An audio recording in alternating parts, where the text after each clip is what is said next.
एक फूल का दर्द। मिस्टर सक्सेना बहुत ही खड़ूस और अड़ियल आदमी थे। उनके गुस्सेल और खड़ूस मिजाज की वजह से कोई भी पड़ोसी उनसे बात करना पसंद नहीं करता था।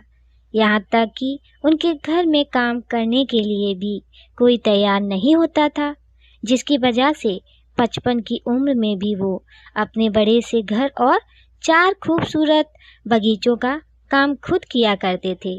उनके बारे में लोग बताते थे कि उनकी पत्नी बहुत साल पहले एक सड़क दुर्घटना में चल बसी है और उनका एक बेटा है जो उनके ऐसे व्यवहार की वजह से ही उनसे दूर रहता है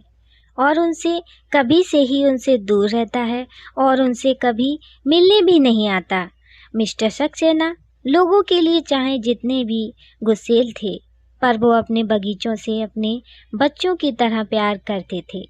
उन्होंने इस 4 बगीचों में से एक में फूल सब्जियां उगा रखी थी और एक में जड़ी बूटियां। बाकी 2 में उन्होंने फूलों की खेती कर रखी थी।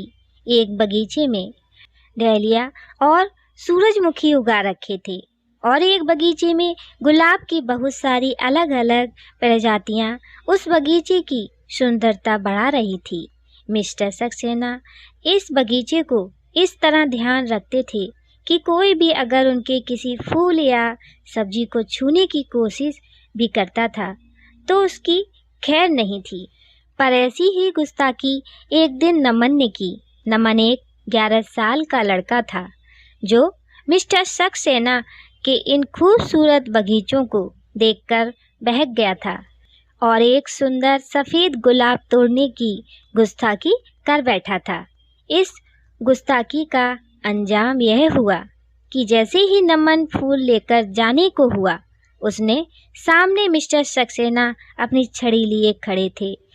ए लड़के, तुम्हारी हिम्मत कैसे हुई मेरे बगीचे में घुसने की और मेरा फूल किससे पूछकर तोड़ा? मिस्टर सक्सेना ने नमन पर अपनी छड़ी चलाते हुए कहा। तो बेचारा नमन के हाथ से फूल जमीन पर गिर गया और मुंह से एक तेज कराहने की आवाज़ निकली। Sorry uncle. नमन के मुंह से बस इतना ही निकला कि उससे पहले सक्सेना ने एक और छड़ी मार दी। मुझे छोड़ दो अंकल, मैं तो अपनी माँ के लिए बस एक फूल लेने आया था। अब मुझे फूल नहीं चाहिए, मुझे जाने दो। बेचारा नमन खड़ूस मिस्टर सक्सेना के सामने दोनों हाथ जोड़कर मिन्नतें करने लगा। कैसी माँ है तेरी? उस औरत को शर्म नहीं आती जो तुमसे चोरी करवाती है? तू रुक, तुझे तो मैं पुलिस के हवाले करूँगा। गुस्से से तिल मिलाए सक्सेना ने नमन की बाजू कस कर पकड़ ली। नहीं अंकल, मुझे छोड़ दो। मेरी माँ ने मुझे चोरी करने नहीं भेजा, मैं खुद आया हूँ। आज मेरी माँ का जन्मदिन है, उसे फूल देने के लिए मुझ पर पैसे नहीं थे, बस इसलिए मैंने यहाँ से एक फूल ले लिया। नमन अब भी गिड़गिड़ा रहा था। पैसे नहीं थे तो चोरी करेगा? तुझे तो छोड़ूंगा नहीं। चल, तेरी माँ के सामने ही तुझे खूब पीटूंगा और पुलिस के हवाले करूँगा। तेरी माँ को भी तो पता चले कि उसने एक चोर को पैदा किया है।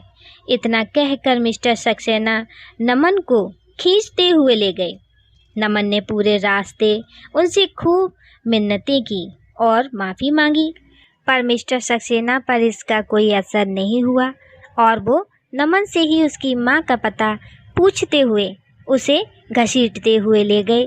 अरे, तू मुझे बेवकूफ़ समझता है? कहाँ है तेरा घर? कहाँ है तेरी माँ? ये तू मुझे कब्रिस्तान क्यों ले आया? मिस्टर सक्सेना ने चिढ़कर पूछा। तो नमन ने एक कब्र की तरफ इशारा करते हुए कहा, वो रही मेरी माँ। ये सुनकर मिस्टर सक्सेना के हाथों से नमन का हाथ खुद ही छूट गया और नमन दौड़कर उस कब्र के पास चला गया। दोस्तों, कहानी कैसी लगी कमेंट में बताइएगा, लाइक सब्सक्राइब शेयर भी कीजिएगा हमारी अगली कहानी के लिए। जय श्री राधे।